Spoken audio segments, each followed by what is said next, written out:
Hi అండి, నమస్తే. Welcome to మా ఇంటి రుచులు. ఈరోజు వీడియోలో శనగ చారుని ఎలా ప్రిపేర్ చేయాలో ఈ వీడియోలో మీకు షేర్ చేస్తున్నాను. ఎన్ని కర్రీస్ ఉన్నా లేకపోయినా ఈ ఒక్క చారు ఉంటే చాలు, మొత్తం రైస్ అయితే కంప్లీట్ చేసేయచ్చు. అలాంటి చారుని ఈజీగా ఎలా చేయాలో మీకు స్టెప్ బై స్టెప్ చూపిస్తాను. మనం బూరు చేసుకున్నప్పుడు, బొబ్బట్లు చేసుకున్నప్పుడు శనగపప్పు ఉడకబెడతాం కదా, అలా ఉడకబెట్టిన దాంట్లో వాటర్ ఉంటుంది. మనం అయితే ఆ వాటర్ని వేస్ట్ చేస్తాం. అలా వేస్ట్ చేయకుండా ఈ వాటర్ని చారు చేసుకుంటే చాలా బాగుంటుంది, హెల్త్కి కూడా మంచిది.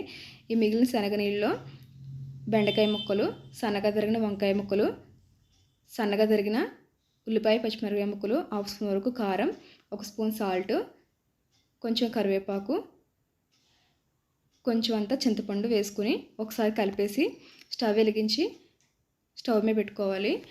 ఒక పొంగు రానిచ్చి ఒక 15 మినిట్స్ వరకు మరిగించుకుంటే చారు అనేది రెడీ అవుతుంది. ఇలా పొంగొచ్చాక మనం మూత పెట్టి మరిగించుకోవాలి.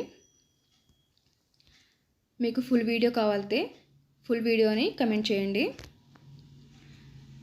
ఇలా ఒక 15 మినిట్స్ తర్వాత మూత తీసుకుంటే చూసారా, వంకాయ ముక్కలు, బెండకాయ ముక్కలు అన్నీ ఉడికిపోయాయి. అలాగే చారు కూడా చాలా బాగా మరిగింది. ఈ మరిగిన చారుని మనం పోపు వేసుకోవాలి. పోపు గిన్నె పెట్టుకొని 2 స్పూన్స్ వరకు ఆయిల్ వేసుకుని మనం దంచుకున్న వెల్లుల్లిపాయ రెబ్బల్ని వేసుకుని గోల్డెన్ కలర్ వచ్చే వరకు ఫ్రై చేసుకోవాలి. ఈ వెల్లుల్లిపాయలు అనేవి బాగా వేగితే స్మెల్ బాగా వస్తుంది. హాఫ్ స్పూన్ వరకు ఆవాలు, 1 స్పూన్ జీలకర్ర వేసుకుని బాగా ఫ్రై అయ్యాక కొంచెం కరివేపాకు, సన్నగా తరిగిన ఎండుమిర్చి ముక్కలు కూడా వేసుకుని పోపుని బాగా ఫ్రై చేసుకుని మనం మరిగించుకున్న చారులో వేసేసుకుని మూత పెట్టేసుకోవాలి. ఇలా మూత పెట్టడం వల్ల ఫ్లేవర్ అనేది చాలా బాగా వస్తుంది. ఇలా మూత పెట్టేస్తే మంచి స్మెల్ వస్తుంది చారు అనేది.